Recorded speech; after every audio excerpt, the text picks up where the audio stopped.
everybody, welcome back to Chortle Cast.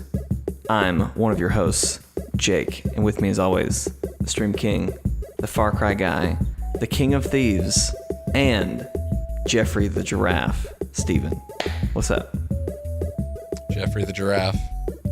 Legends say he's still there. Still swinging on that roller coaster.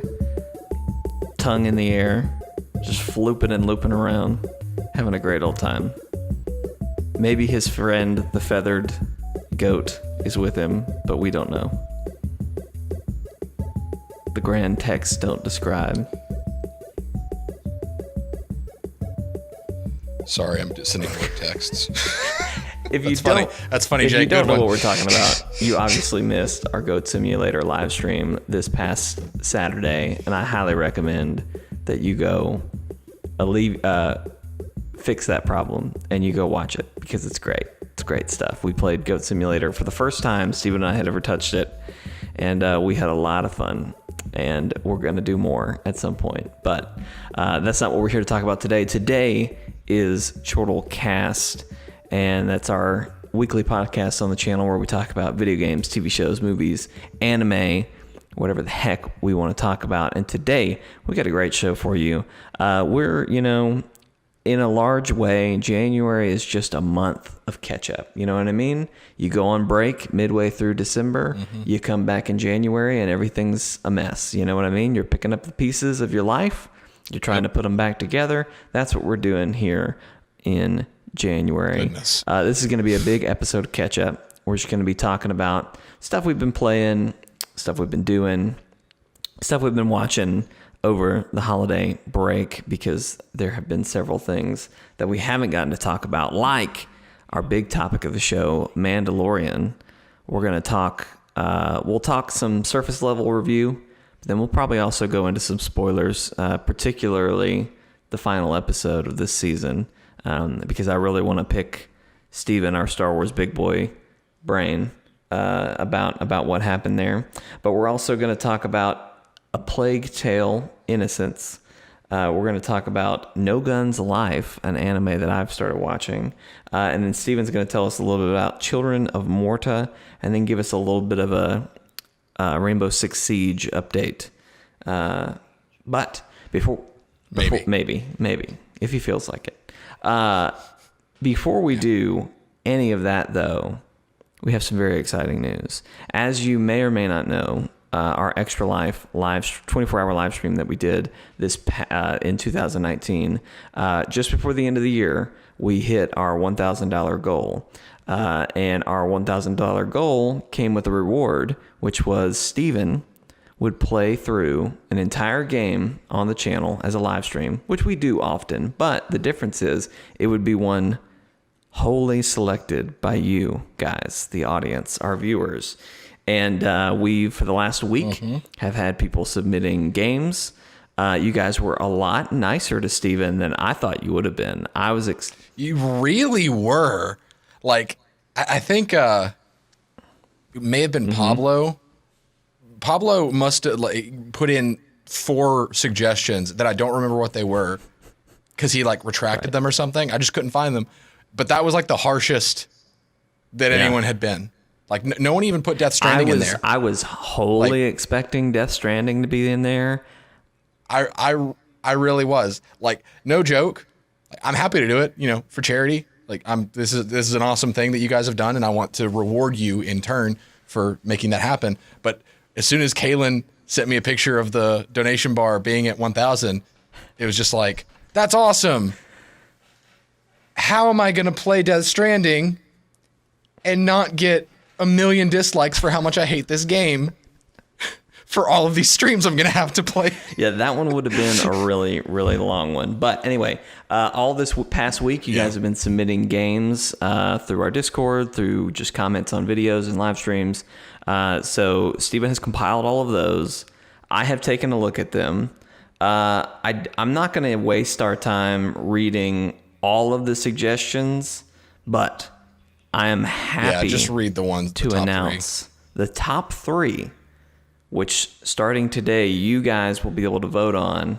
We will tally those votes, and obviously whoever got the most votes is going to win. Those will be up probably around the time the podcast is airing or done airing, right? The vote will start, yes. I mean, honestly, if they start commenting right here, that'll count. So, anyway, Okay. here are the 3 that I personally selected. Steven had no influence over my None selections. whatsoever. I just gave him the list. I didn't even compile the list. I asked Kalen to compile the list. He sent it to me. I copy and pasted it to Jake. So here we go. These are your non-partial. 3 game choices. And if I have time, I will try to edit some footage into this. But if it's not there, just ignore that I said this. All right. Game number 1, Shadow Warriors 2. All right. So this game has a caveat and a little bonus. This game has co-op. And so the person who nominated this recommended or requested that I play the co-op with Steven. So I would be a part of this. Steven and I would play through the story of Shadow Warrior 2, which I don't know a ton about, but I watched just a quick video, and there were dudes swinging samurai swords, and it looked like they were in kind of like a dystopian future type thing, and they were ninjas. I've played a little bit of it because it's on Games Pass. It's wild. Like it's just an over the top arcadey action shooter. And which, I mean, it's interesting that you called it a shooter because all the gameplay I watched, they use swords, which I mean, that's what I'm gonna do. So there is a sword, but it is a shooter. Do they have a bow? It's an FPS. Yes, I'm fine. There is specifically a character in the co-op that has a bow, I believe. Well, but the question that I have regarding that selection, is it the co-op campaign with you, or is it that and me doing the single player? It player? is the co-op campaign, you and me. Okay. And that's the only thing that will be expected. That's what you're getting. Now, if we enjoy it and Steven says, hey, Jake, I want to play some more Shadow Warrior, then we might do that. But what you will get if you pick this is me and Steven playing through the co-op campaign of Shadow Warrior 2. Cool. That's number 1. Good pick. So keep that in mind. Shadow Warrior 2, number 1. Going along with my mismatched number theme. Just to add a quick disclaimer here, William is walking around the room with a tape measure, looking confused and like having a pondering look. And so I'm like, what's about to happen? What furniture are you trying to fit in this room? Awesome. Okay. Going along with my mismatched numbers here, our second game is Fire Emblem 3 Houses. But the condition here is Steven will play through the entire Black Lions or Black Eagles campaign. For those of you that don't know, this is probably the meanest one. And honestly, I think Steven brought it to light. And so you did this to yourself, but Steven hates the Black Eagles. All right. That's his least favorite house in the whole game. Hasn't touched them. Calls them trash fire. They're not my least favorite house. Like I can't use the word favorite and Black Eagles in the same sentence. They are my most hated house. But he's going to do a full playthrough of their story, which honestly, and that's like 80 hours. It's going to take a long time. So that's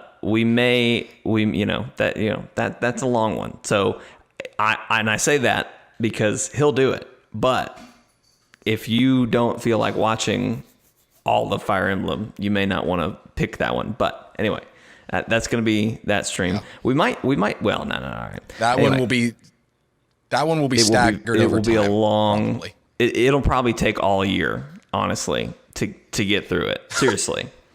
I mean, just not that he's going to be streaming every day for a year, but like as spread out as it would have to be, it could honestly take a year to get through. Right. We can maybe dedicate a stream to it every week or every 2 weeks, but like with with our schedule, there's no guarantee that we could play every week. Fire Emblem every single week. Mike, hold on. A light just died. What the heck? All right. Keep talking. Number 3, and this was hard. This was a hard decision for me. There were a lot of good games selected. So I'm gonna mention the honorable mention here that I almost picked for number 3. This is not one you're voting on. It was Long Dark. This is like a survival game. I don't know that it's horror. Like I watched videos of it, and watching stuff about it was like, it's probably horror in the same way that way right. Metro is Just horror. tense, whatever, survival. Watching some of the gameplay, and I didn't watch a ton, so I don't know what all is in there, but there is some sort of something going on. Like the guy I was watching, he mentioned monsters, but I never saw any, so I don't really know what's happening. But listening to and watching this guy play just a little bit of The Long Dark, I was like, screw Steven. I want to play this. So I'm not putting it up for the vote because I will probably play it at some point, and I want to save it for October. Yeah, save it for so October. I'm going to save that one. So whoever, I think it was Vlad maybe who put that one up. I'm going to play Long Dark that was at some Vlad. point. And I might not do a full playthrough, but I'm going to play some of it at some point. So that was just an honorable mention. Just wanted to put that out there. So number 3, this is the third one you can vote for. Devil May Cry 5. Steven will play through the entire story of Devil May Cry 5. Oh, so thank you. If you don't know, Devil May Cry 5 in you for picking that 2019 was voted best action game at the Game Awards, I believe is right. Action, not adventure, just action. Yep. And that's what it is. It's pure action. It's pure adrenaline. There's all sorts of wild stuff. There's like a robot fist that you can surf on.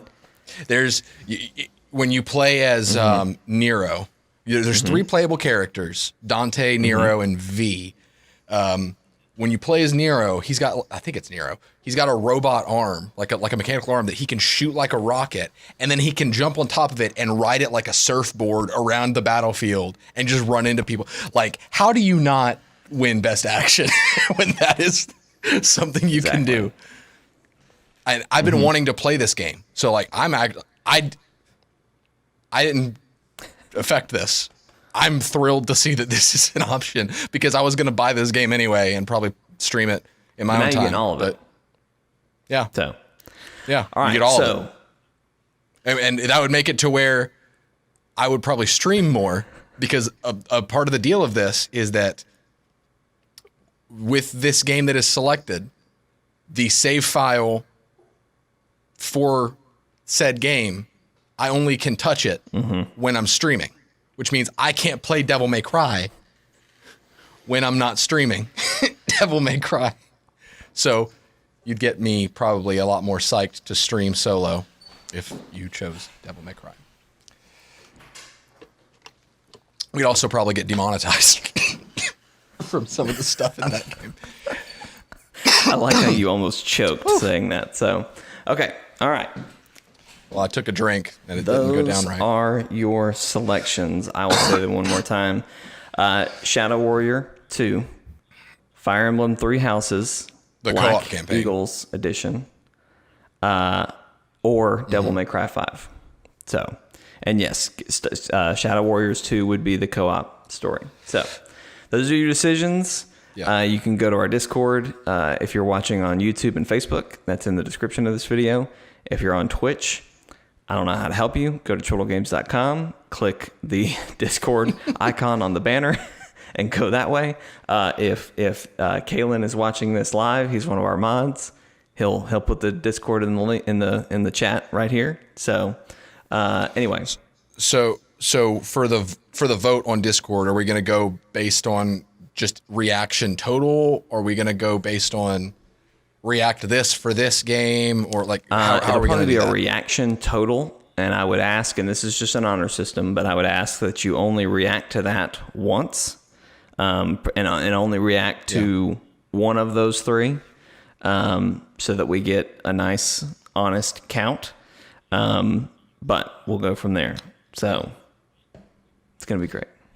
And and I know I'm asking you a lot of questions that we did not talk about before the show. Where is that going to be on the Discord? Are we going to put that in announcements, game podcast Let's recommendations? put it in game podcast recommendations. Where should we drop I'll that say right now? Okay. So anyone who is watching this right now, take note of that. It's going to be in games podcast recommendations. I know that's a channel that people don't visit as often as like main chat, but if you know of anybody who has not voted yet, send them. So anyway, we'll tally those votes, and then we will put that all together. And then once we know we'll reveal the winner on next week's podcast, Monday night, 5 p.m. Central Time.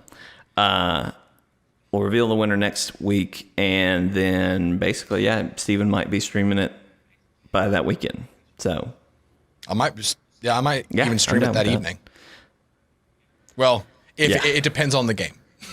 Because if it's Fire Emblem, I would probably stream it that evening just so I can get a jump on the obscenely long adventure ahead of me. Shadow Warriors, we'd have to... we'd have to coordinate to purchase it.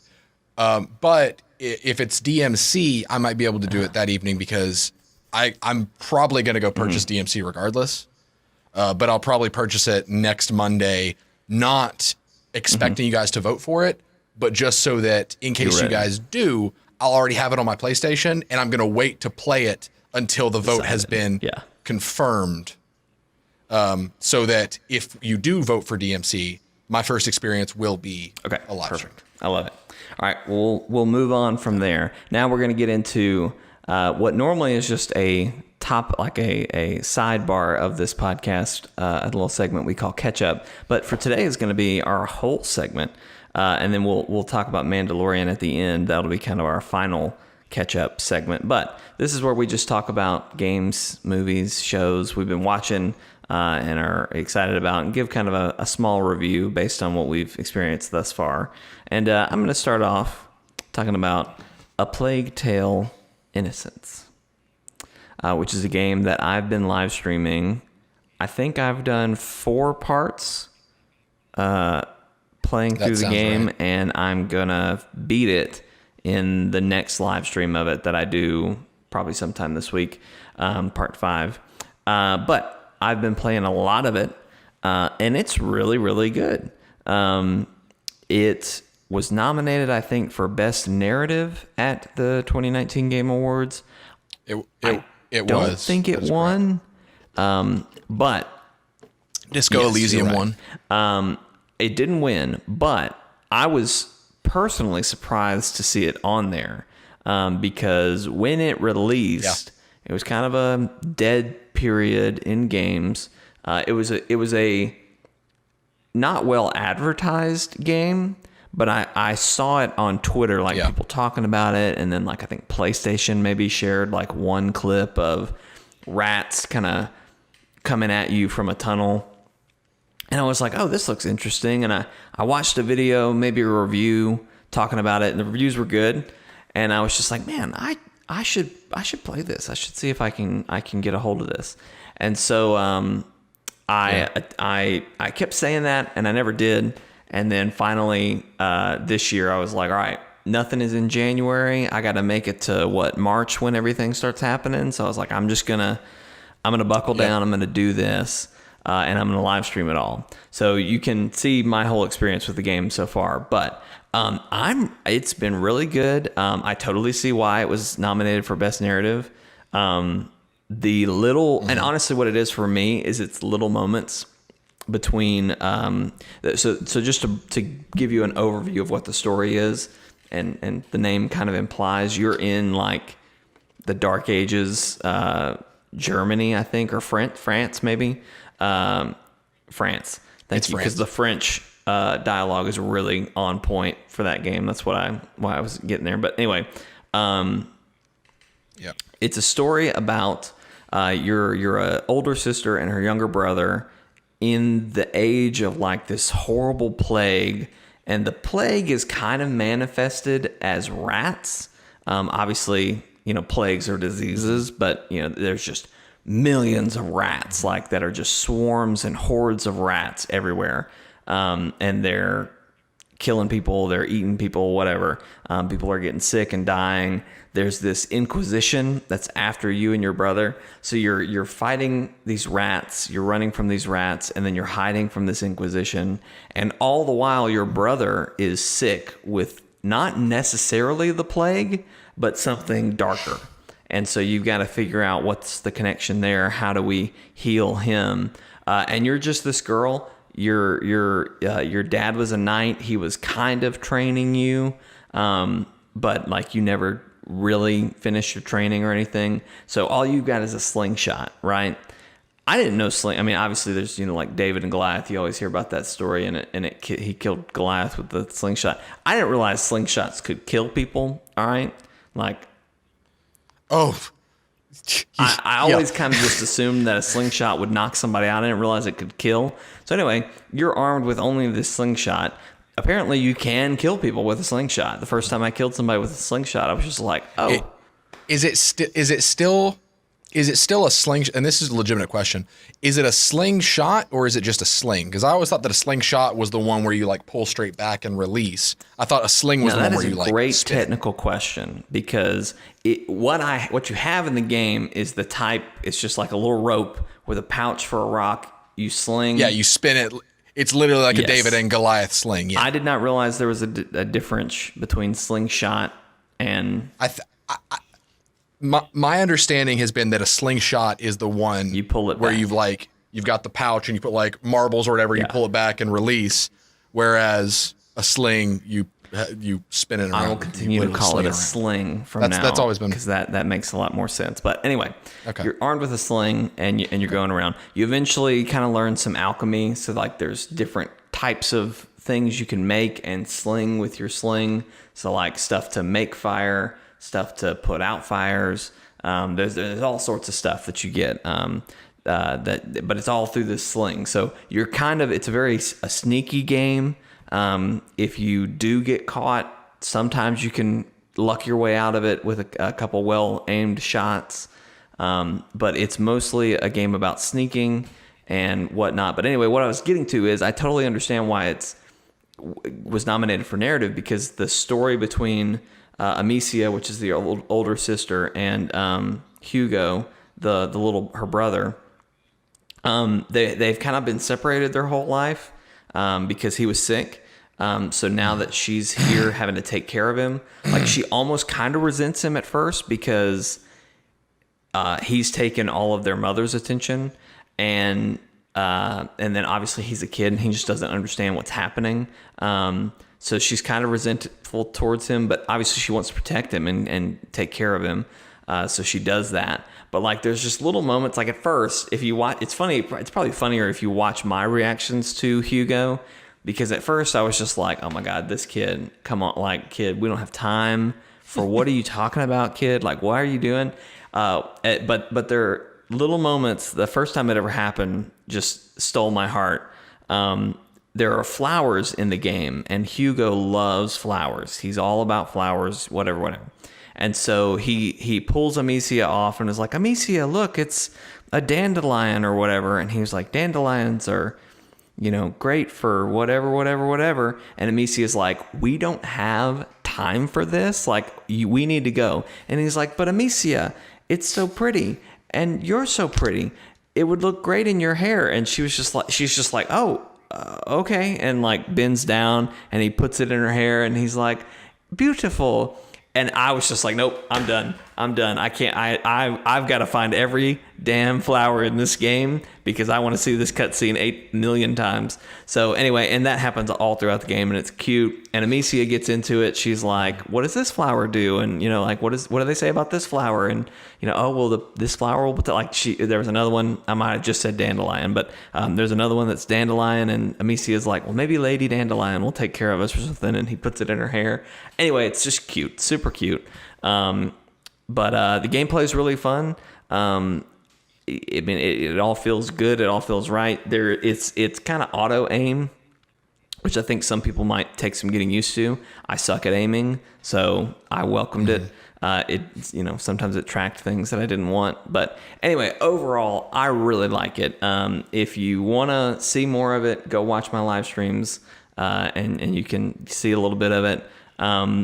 Really, if you want to like just see if you like the game, I'd say watch through part 1, and then if you decide you like it, go get it. It's worth it. I think right now I got it for like $25 because there's a holiday sale or something. So I'm sure you can get it for that price somewhere, like a GameStop or something. But do that. If you don't, I would at least say watch through it, because the story is really interesting and worth a watch if nothing else. So, but yeah, that's been what I've been doing. Steven, do you want to talk about Children of Morta, or do you want me to talk about the anime I've been watching? I would. I'll go ahead and talk about Children of Morta. What is Children of Morta? And okay, so back in I think December or November, I saw Children of Morta on the eShop, and they talked about it pretty much in a Nintendo Switch Direct, but yeah. Okay. Basically, on the eShop, I check every few days just to see like what's going on here, because so many good games are so cheap on the eShop. And so I saw Children of Morta, and I was like, oh, I don't even know what this is. Roguelike? Oh, okay, I'm interested. And so I added it to my wish list, and then I kind of forgot about it because Christmas happened. So I saw that it came out maybe it was November. It came out recently. And I was like, okay, yeah, sure. Like $20. Yeah, why not? I was expecting just a roguelike that had multiple characters you could play, which is kind of an interesting twist on roguelikes. But what I got was much more than I expected. It is a roguelike with gameplay similar to Diablo without the loot. You play as a family called the Bergsons, I think. There's the father who I forget most of their names. The father uses a sword and shield, and he's got kind of a crusader guardian kind of play style. The oldest daughter, Linda, is the archer, and she's also a bard, so she's got a move where she can like sing to stun enemies. Then there's Mark, I think, is my favorite. He's the monk. He's the oldest son, and he plays like a Diablo monk, where when he attacks, he can teleport to enemies. He can do a lightning whip to stun enemies and pull them towards him. He's really cool to play. Thomas is the youngest son. He's a thief, basically. He dual daggers. He can stealth. He can do high crit. He can throw a fan of knives everywhere. Joey is their cousin. He just a big dude with a big hammer. Just cousin Joey with his big hammer. I don't know why that hit me in the giggle dick so hard, but man, that's funny. And then the youngest daughter, I forget her name, but she is incredibly overpowered. She's a fire sweet. She's incredible. But each character has their own level that you like, their own skill tree that you can level up by playing them. In that skill tree, when they reach a threshold, they unlock an ability for the family as a whole. So you're encouraged to play all of the family members, which I've tried to keep everybody except Joey at a pretty reasonable level. I played Joey once, and I was just like, you know what? I bet this is a great experience for someone, but I'm not that person. Oh man, because like Joey, literally all he does, he just swings his hammer, and that's all he does for like 5 levels. Anyway, not important. So, cousin Joey. The what's interesting about the levels is that normally when you think of a roguelike, you think of, I'm going to go into this dungeon again, and it's going to be randomized. I'm either going to beat the game or I'm going to die. And I guess this may be, I still haven't figured out what the difference between roguelike and roguelite is. And maybe this is where the distinction of roguelite comes into play, because this might be a roguelite, because the levels. I am, but are you looking it up? Continue. Please do. So the levels, you can beat them, because there are 3 areas, and in each area there are 3 levels, and you each level ends with a boss battle. So basically, you go in and you can get different upgrades, and it's randomly generated each time you go in. But you don't go in until you die or beat the game. You go in until you die or beat the level, and then you keep going. So it's a roguelite with progression, like story progression and level progression, which is interesting. I'll interject here, and I think you were on the right track. A roguelike equals progress completely resets after a run. Roguelite, some form of progress is preserved from one run to the next. Examples would be money, skill, or upgrades. And it sounds like this even goes a step further, maybe, of level progression. Yeah. So that's interesting. So yeah. Kind of like Moonlighter a little bit, where with Moonlighter, as you beat dungeons, you'd unlock more dungeons. But it's not near as soul-crushingly difficult as Moonlighter was. I love Moonlighter. I'm glad you like it, because I I was really excited about the shop management part of it. And I found that to be very tedious. And then the dungeons were so hard. I finally got to like the second dungeon, and then I was just like, I can't do this game. Yeah. I would once I get a better setup, which one of the reasons why I haven't streamed Switch games in a while. And if Fire Emblem ends up being the viewer's choice, I won't have a choice but to make a setup. But I haven't streamed Switch games in a while because my setup is not ideal. So once I get everything set up again, you'll probably see me playing more Switch games. But that's why you haven't seen me play those. But if anyone wanted to see me play Moonlighter, I would totally play Moonlighter. I really enjoy that game. It had a really addictive loop. Yeah. You should also play. What's that game you really liked? The space one, Outer Worlds. You should play that. Outer Worlds, yeah. I need to. I think I made the mistake because I stopped. We're gonna keep talking about Children of Morta in a second, but for Outer Worlds, I stopped playing because I didn't want to burn myself out on it, because I hit that game hard for like a week and I loved it. I really enjoyed it. I had a great time, but I stopped playing for so long that I have forgotten what was going on and what I was doing. And so I'm afraid to relaunch the game, because I feel like as soon as I get in, they'll be like, "Oh, Captain, we have to go do the thing at the place, and have you made up your mind yet?" And I'll just be like, That's why I never beat Fallout. Because I couldn't decide. Anyway, I'm sorry, I derailed you long enough. So I want to interject and kind of get you going again about Children of Morta. So obviously you're dying. Yeah. Does the family die or okay? No. The game is very particular about that, because basically they are a family of monster hunters, kind of sorta, that they are the guardians of this realm. And I'm not too particular on the story yet because I've been playing it while multitasking, and this is the kind of game, and I'll get to that in a minute, that I want to play again, so I can let the story just happen and pay attention to it. But the family, when they die, they are transported out with magic back to the house before they can be dealt any crucial harm. So the permadeath is not a thing.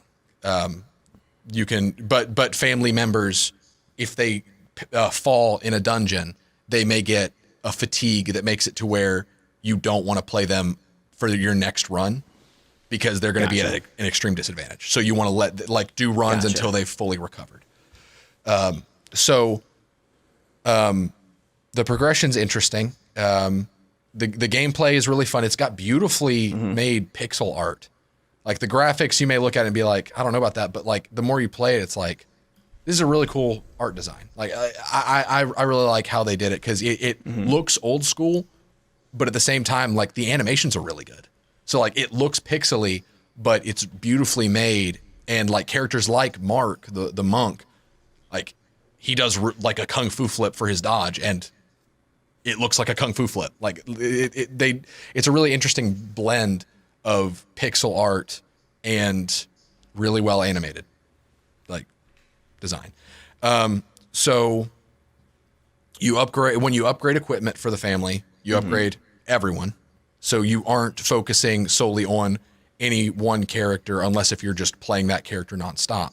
But as you upgrade, like with money, like you upgrade your armor, weapons, stuff like that, everyone gets upgraded. Which kind of interesting to me, to where it's like more about synergizing the family than it is about, oh, I want this chest piece that lets me do X thing, and this weapon that makes me, like, you know. So it's more about finding the balance in the family as a whole. Like your gear is essentially your family and how much you've leveled them. So the story is the part that kind of took me off guard the most. You remember how I talked about Bastion in Forward Compatible, how the story felt like when you were playing it, you were being told a story. And it was more along the lines of, hey, let me tell you the story of the kid, like folktale by campfire. Children of Morta is like someone reading you a fairy tale. Because the only dialogue in the game is from a narrator. And so you see everything happening on screen. Like maybe there's a scene between the father and the mother. And it's just them like sitting at a chair, just like a sweet moment, like a tender moment between them. And the narrator is describing like the feelings that they have. And so you're seeing everything happening, but none of them talk or make a sound. Everything is explained by the narrator, but you can see it. It's an interesting blend that made me think of Bastion in the way it shows and tells really effectively. And I've been a fan of that. Like, and the cool thing is the hub, I guess, where you go to upgrade stuff is the Bergson home. So while you're in the Bergson home between runs, you can see the family doing things in the house. That's cool. So you might see Linda in her room practicing her violin. Stuff like that. And it's just a really neat experience for a roguelite. Because normally when I play a game like that, I don't expect a good story, except for Hades. Hades has been kind of the new standard for roguelite story. But with this game, it's a roguelite that I almost like, if I recommend it to somebody, I don't recommend it because of the gameplay, even though the gameplay is great. I recommend it because of the story, which is different for the genre. So it's an interesting twist. But all that being said, this game is fully co-op. Really? Online co-op? Yes. Right now it is not online, but online well, I was is just about to ask, because while you've been talking, I've been watching some clips, because I've been interested in it since I saw it at the Nindies. But when I hear roguelike, yes, I go, ugh, I don't know if I can handle it. But I know you're going to love it. So I wait till you've played something before I dive into it. But I was going to ask, because the clip I was watching, the daughter just shows up and starts helping you. Yeah. So I was wondering, can you bring a team of them, or how does that work? It's only 2-player. And my understanding is each player chooses a family member. I haven't done this yet. I haven't tried the co-op. I kind of want to try it with Anna, because I think she would find the game interesting at least, but it's a roguelite, and those are challenging, and I don't know if I want to throw her in the deep end like that. But my understanding is that we would, if you and I played it, for example, we would each pick a family member and we would go through the dungeons. And that we would probably be pulling from the same amount of upgrades that we would be pulling from as a single player, which is okay. That's kind of the drawback. Right. Pretty much think Wizard of Legend. That's kind of how I'm feeling it works. But that being said, just to encourage you to keep an eye on it because I would totally love to do a playthrough of this with you on the channel once they've added online co-op. Because between Linda and Mary, I think is the fire mage girl. You would love both. I'm watching one. You might love them with equally. the bow right now, and I'm just like, man, this is cool. Yeah.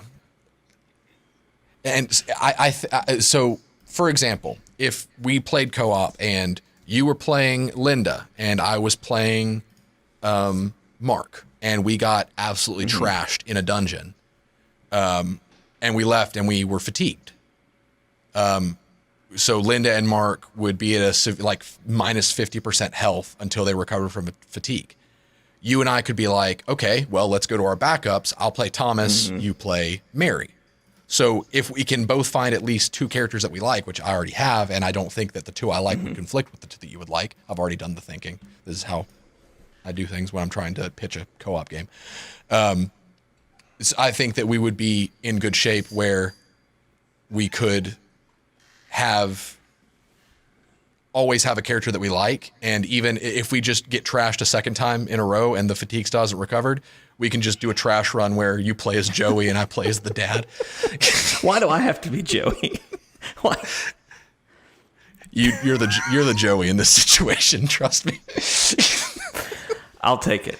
That being said, I will say this. I want to be Uncle Joey though. I I think of myself as an uncle. You know what I mean? Because I am an uncle right now, and I'm not like a father or anything. And there's a part of me that just wants to always be the uncle. You know what I mean? Like I am Eleanor Brody, one of the people who we started the channel with, his daughters. I am Uncle JJ. You know what I mean? So I'm just an uncle. Yeah. So I'm cool with being Uncle Joey, not Cousin Joey. If I may elaborate on Joey, because we've made fun of Joey, and the only reason I'm making fun of him is because, like, why Joey? Why that name? You know.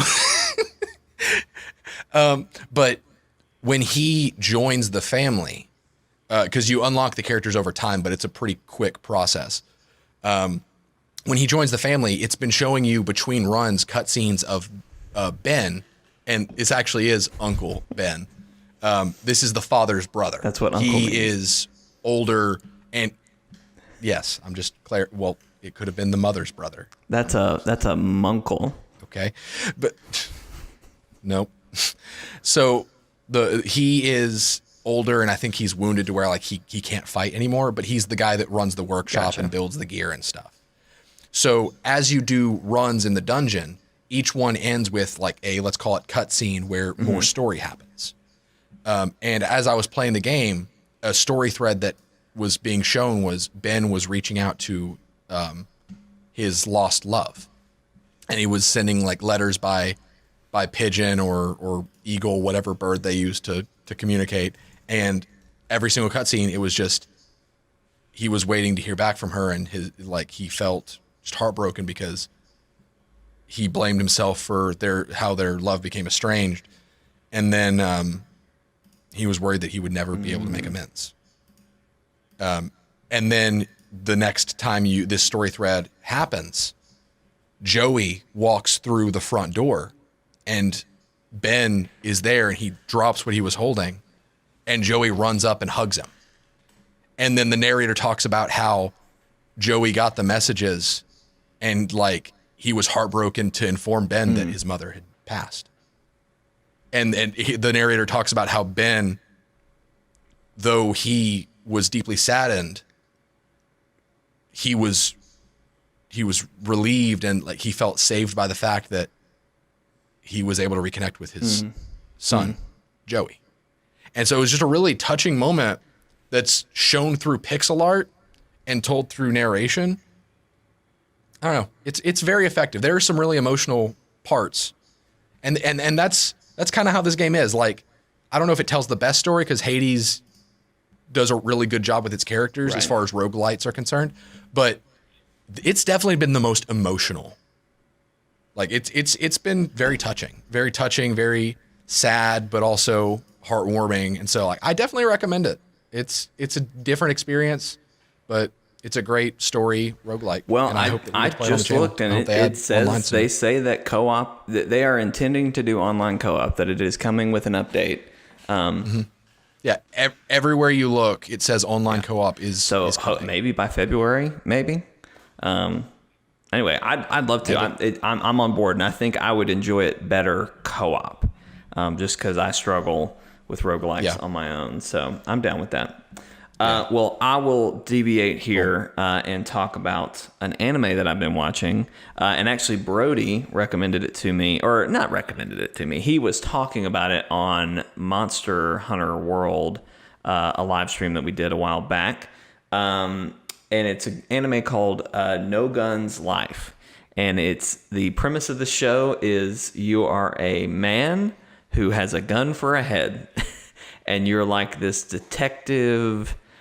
He's called the Resolver, and he resolves issues.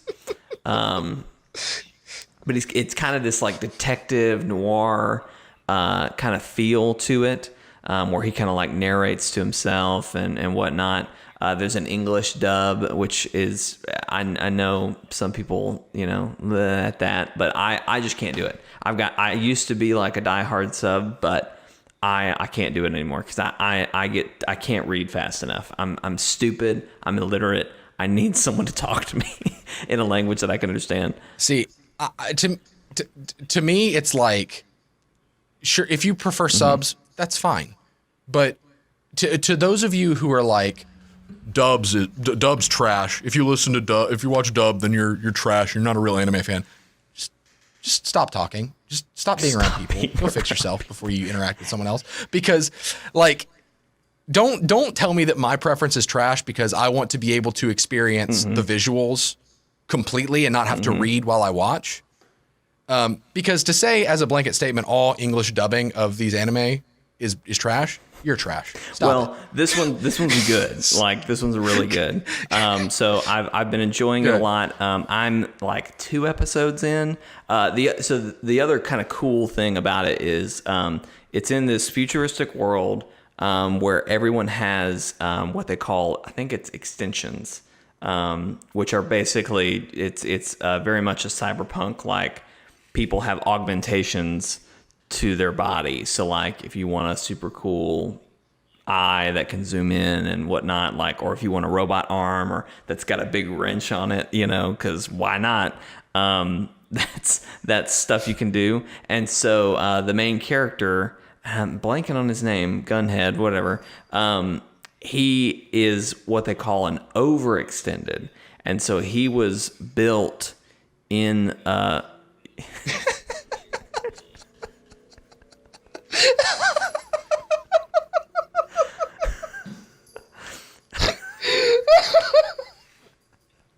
I do too. I love anime so much. Hang on, I'll tell you what Brody said in the stream too.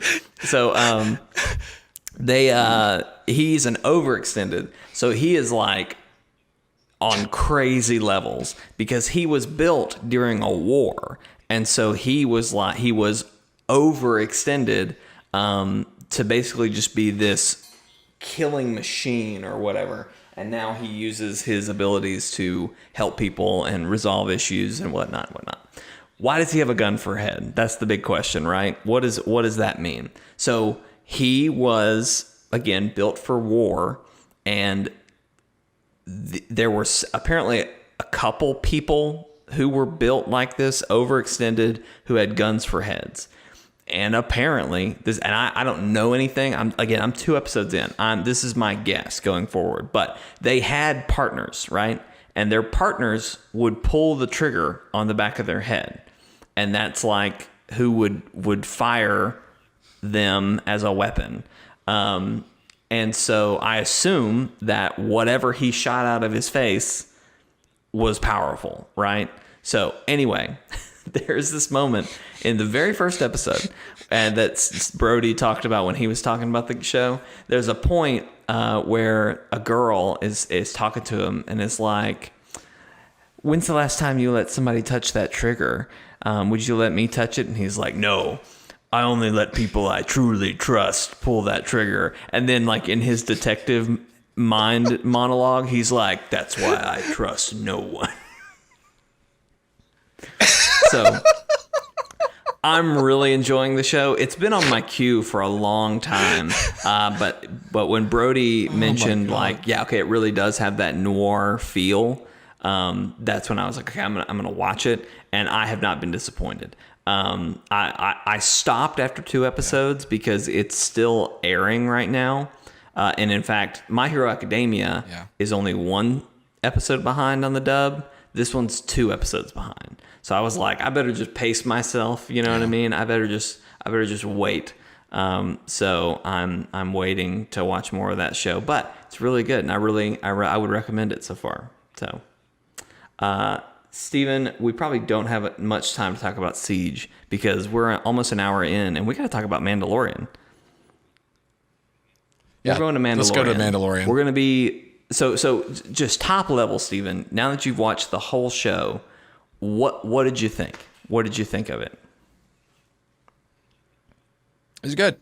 It was Star Wars that didn't feel the need for Jedi or specifically the Skywalkers. That was nice. It felt like what they were going for most of the season was less of a serialized plot and more of individual episodes paying homage to different places and events, different stories from Japanese folklore. Honestly, that's kind of the vibe I got, which is an interesting concept. But I think that it had its low points, but its low points were never bad enough to where I straight up would say that that was a bad episode. Right. I was engaged the whole time. I really hope they do something with Baby Yoda.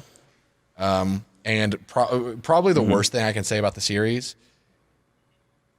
Baby Yoda is the worst thing about the series. Let me finish. My pitchfork was coming up. The reason Baby Yoda is, I know.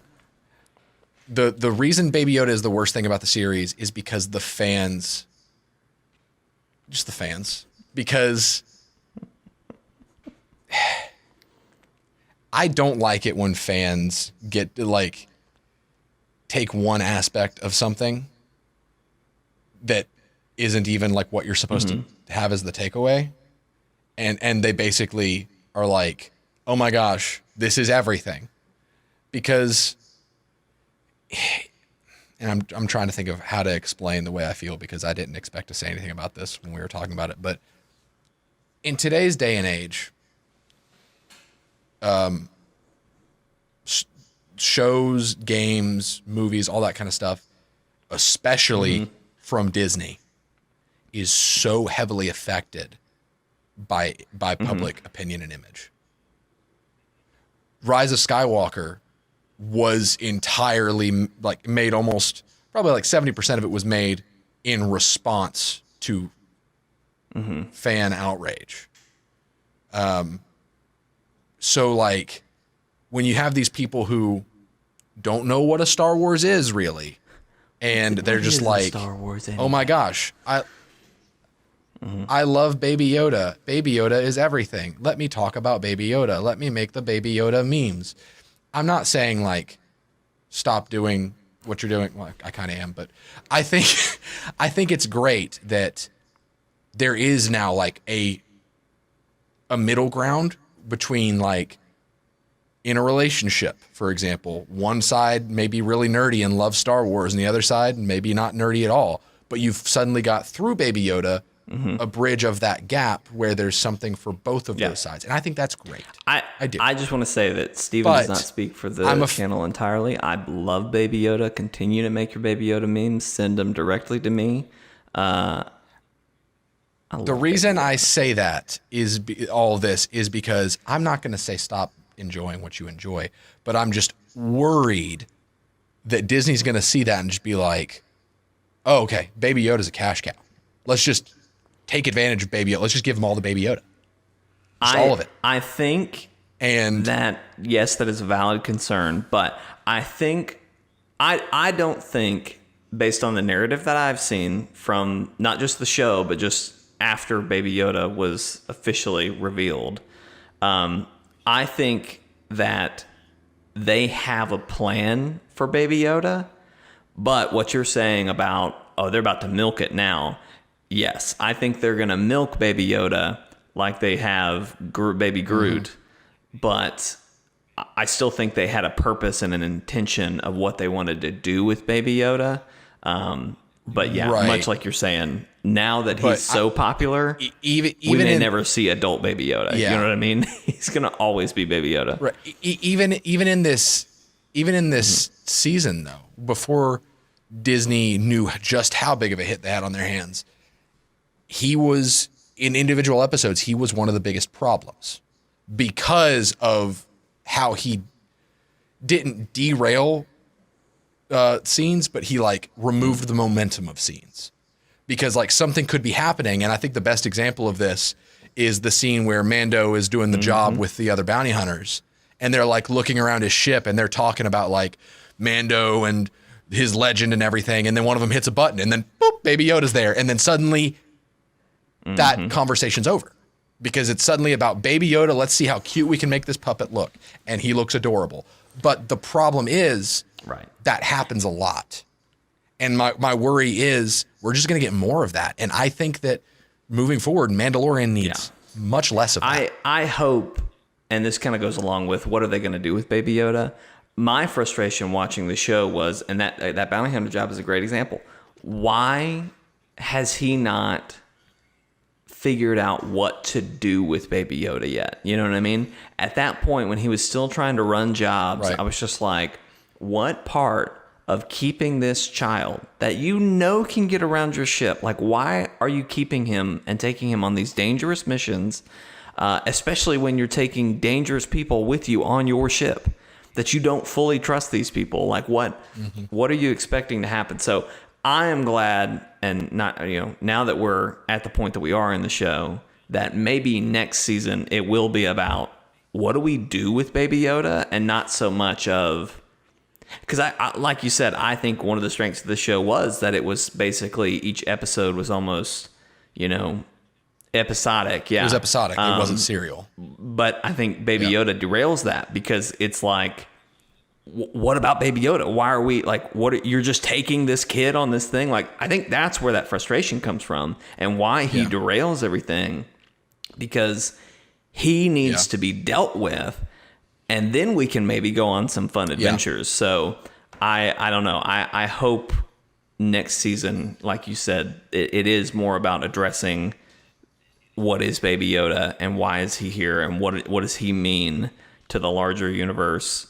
And really, I think Mando is going to end up meaning something to the larger universe before it's all said and done. But who knows? But ultimately, though, it's a great addition to Star Wars. It shows that Star Wars, and this is a lesson that Disney needed, it shows that Star Wars is more than nostalgia. Because Disney, up till this point, basically everything they've done has been remind them of the original trilogy. Just shove the original trilogy back in their face, because they'll pay for it, because nostalgia sells. And while Mandalorian does use some nostalgia, it doesn't use nostalgia beyond the point of looking like the original trilogy. And when I say looking, I mean like planets look familiar because you literally go to Tatooine. Some people say that's the weakest episode. So it doesn't feel the most nostalgia. Yeah. Yeah. And the show hopefully will help Disney learn that Star Wars is bigger than making us remember. It can give us new experiences, new stories to tell. We may get something original like the prequels again. And when I say that in a good way, because the prequels, say what you want about them, they were new. They were exciting. This new trilogy was not. And Mandalorian shows that we may be heading towards that again, a Star Wars that doesn't need to be so concerned with the bottom line. It's just a place to tell stories about this galaxy that we've come to be familiar with. It doesn't have to be about the Skywalkers or all the Jedi necessarily. It can just be a grounded story about a man and a baby his Yoda. job. You know, like and a baby Yoda. That's my one thing is like, I'm worried that Disney's going to be like, okay, we've learned our lesson. Nostalgia, it sells, but Star Wars is much more than that. It's also cute. Cute sells way more than nostalgia. Make Star Wars babies. We're getting a Baby Yoda spinoff. No. All right, no. So I wanna kind of wrap this up, and then let's get into some spoilers of Mando. But before I do that, I think Steve and I would both say we recommend Mandalorian. If you like Star Wars, definitely watch it. If you like Western type shows, bounty hunter shows, watch it. If you like cute things, you'll love Baby Yoda. And then if you like Japanese Eastern feeling shows, it's like Japanese folklore put in the skin of a space western. It's cool, and it's very well done on a technical level. Like the effects are great for a show, especially the writing's pretty good. Like it's engaging. Absolutely. I recommend it. Now, for sure. We're getting into spoilers here going forward, so probably till the end of the show at this point. So if you don't want to hear any spoilers, just skip to the flashing and the mic goes out. Or if you're an audio listener, just go till you hear music again, and then make sure you hear the post show. But let's talk about spoilers, particularly the last episode and what was revealed in the end, or just all of the things that were revealed in the end. So Steven, last episode, really to me, as a not deep Star Wars fan, we found out Mando's name, and I've already forgotten it. Yes. Din Djarin. From everything I've read, we don't know any significance about that, other than he's not Mandalorian by blood. He's a foundling. He's a foundling. Is there any other insights that you had about that you wanted to share or talk about? I think it makes sense. And when you look at what Disney may have been trying to do with Last Jedi, being the whole your bloodline, your ancestry doesn't define you, doesn't matter. I think it's much more effective here because we see him be just this awesome action hero, and we see that he's part of this greater family of action heroes, basically, and then we find out that he was born nothing. He just he made himself the person he is. I think that's effective, and I'm glad that they did that. I like the way you put that too. The other thing, Moff Gideon, the main protagonist of this episode, who apparently has been pulling the strings. Real quick, I love that they got Giancarlo Esposito, I think, the actor that plays him. Great. I love that guy. I'm so glad they got. He is the best villain actor. He's so good in anything he's so good. He does, but yes, I'm glad they got him as well. Yes. So Moff Gideon, as I understand it from research, and again, I am not the Star Wars big boy, so correct me if I'm wrong here, Stephen, but he led the attack on Mandalore, the planet of the Mandalorians, and he's the one who's responsible for wiping out most of them, correct? Okay, all right. No. All right. Well, go ahead. Who is Moff Gideon? Why does that matter to us, Stephen? Okay. I don't know. So my lore of new canon post episode 6 is garbage. My lore post episode 3 isn't great. My between movies lore sucks now because Disney wiped the slate clean.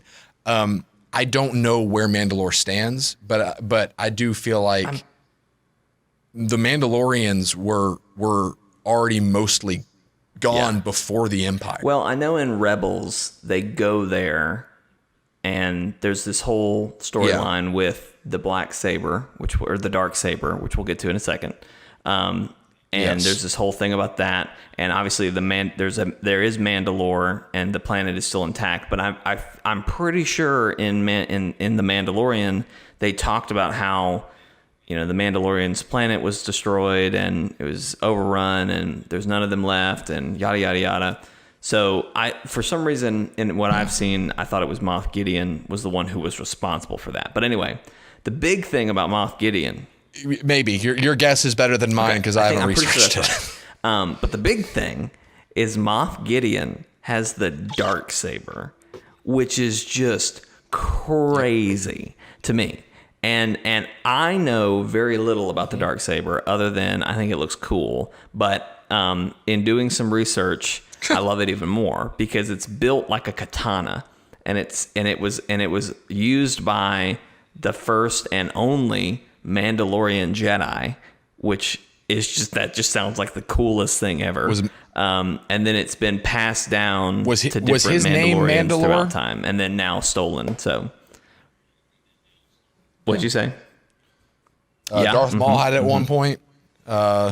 It was a whole thing. Some girl on Rebels had it for a little like bit. He who wields she gave it back to the Mandalorians. And Sabine. I don't know.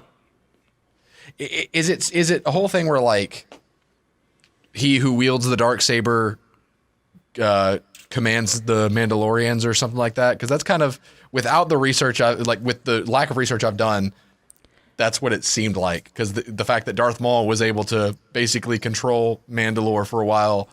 And he had the Darksaber made me think like, do they just follow the guy who has the kind of the Darksaber? Obviously is that there's the no rule? like mystical or force binding thing to it where like he who wields the Darksaber can command his armies. Like there's nothing like that. But yes, it is. It is something that their leader would typically have. So seeing that Moff Gideon and again, if what I read about the thought is that he destroyed Mandalore. He took the saber and wiped them out or whatever. So either way. Okay, I just like the Darksaber. It looks really freaking cool, and the fact that Mando might get the Darksaber, or even better, what if Baby Yoda gets the Darksaber? You know what I mean? Like, how cool? No. Just let's stop for a second. Think about Mando's about to take Baby Yoda, right? And he was told by his lady who's in charge, to the blacksmith lady, whatever. She told him, this is your foundling now.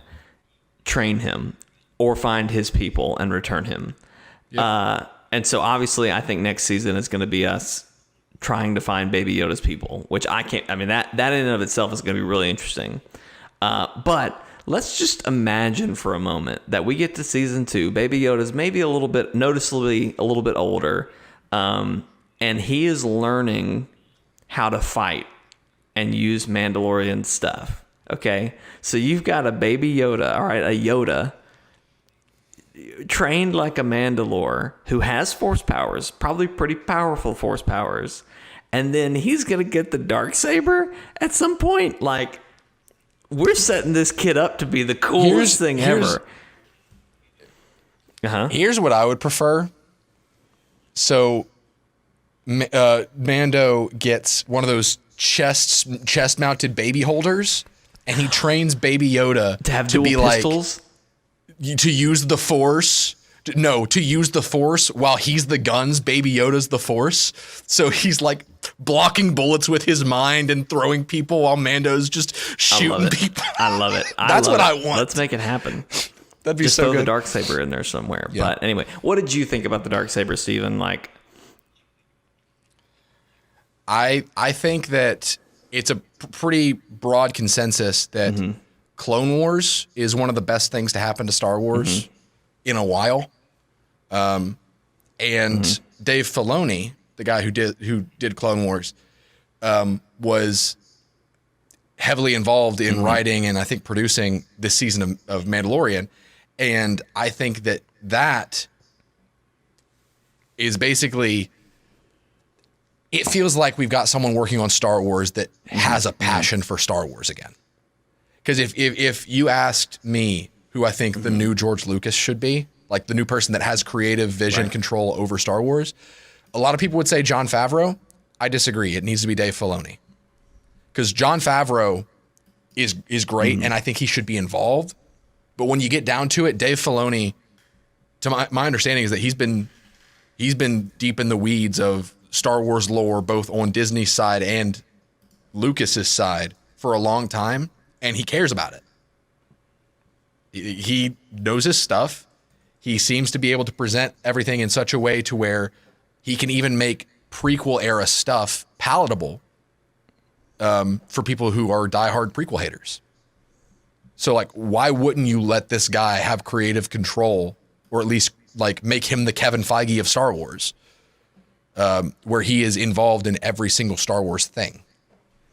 So, I don't know. I think that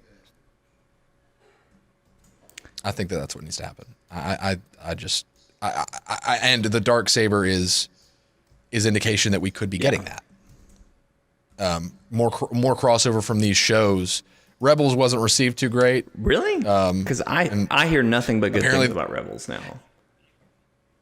I've heard mixed things. I've heard that the people who don't like it really don't like it, and the people who like it fine. But and apparently there's another one on right now called like Resistance, because of course it is, because that's the most corporate word right now for getting the attention of preteens and teenagers. That one's about fighter pilots, though, I think. Which is really funny when you think about it. It is, but like, it's really funny when you think about it, how like, it's kind of like how tattoos, back when you and I were in high school, everyone wanted a tattoo. And it's like, it's ironic how the most like basic conforming thing you can do is like supposed to be a symbol of not conforming. I want a tattoo so bad. I just can't make up my... I kind of want a tattoo. Steven, as well, what if we both got a tattoo of the channel logo? Huh? No. What'd you say? No. You don't want to do it? No. I think it would be. I think it would be a great thing to live stream or make a video of or something. So we need to make it happen. Coming. All right. If we become famous, if we start getting money off of this. Maybe. Oh, okay. Yeah, all right. We'll revisit You that. heard it here, folks. Hey, everybody. Thank you for watching this episode of Chortlecast. We do hope you've enjoyed it. If you did, there's a couple things you can do to help us out. Number one, if you're watching on YouTube, you're already at chortlegames.com. You can like this video, share it with your friends, subscribe to the channel while you're there if you haven't already. We're on the road to 1,000. We're getting close. If you're watching on Twitch, you're at Chortle_games on Twitch, and we'd appreciate it if you could like this video, follow us on there, and do whatever else you do on Twitch. And then if you're watching on Facebook, you're at Chortle Games on Facebook. We'd appreciate it if you liked this video, maybe left us a comment, and followed the page or liked the page. That would be great, because we'll be live streaming all our content there as well, so you'll see it. All our edited content goes up there as well. All our content goes everywhere right now. You know, it's a great year for Chortle Games. We're just going everywhere. And then if you're an audio listener, you're listening through iTunes podcasts, we'd appreciate it if you could leave us a review. 5 stars, please. But feel free to write whatever you want. Just put 5 stars, but just write whatever. And then lastly, if you want to hang out with us more, you can join our Discord. Again, for Facebook and YouTube folks, and podcast folks, you can go to the description of this video and get to that link. If you're on Twitch, the only way I know how to tell you is to go to YouTube. Again, chortlegames.com. On the banner, there's a button for the Discord. Hit that. Or if Kaylin, our mod, happens to be watching this, Kaylin post a link in that chat right now. I'll try to do it if I'm watching, but whatever. And then you can also, we're on Twitter. You can follow us at Chortle Games on Twitter. So anyway, Steven, thank you for being here. Thank you for bringing your wonderful wisdom of all things games and anime and Uncle Joey and Cousin Joey and all this and that. I appreciate it. This podcast is not the only thing we do on the channel, Steven. In fact, we have lots of other live streams that we do throughout the week.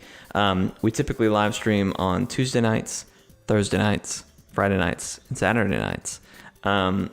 this Tuesday and Thursday, I don't know which is happening when, but I'm going to be live streaming the final part of A Plague Tale of Innocence. I'm going to just bet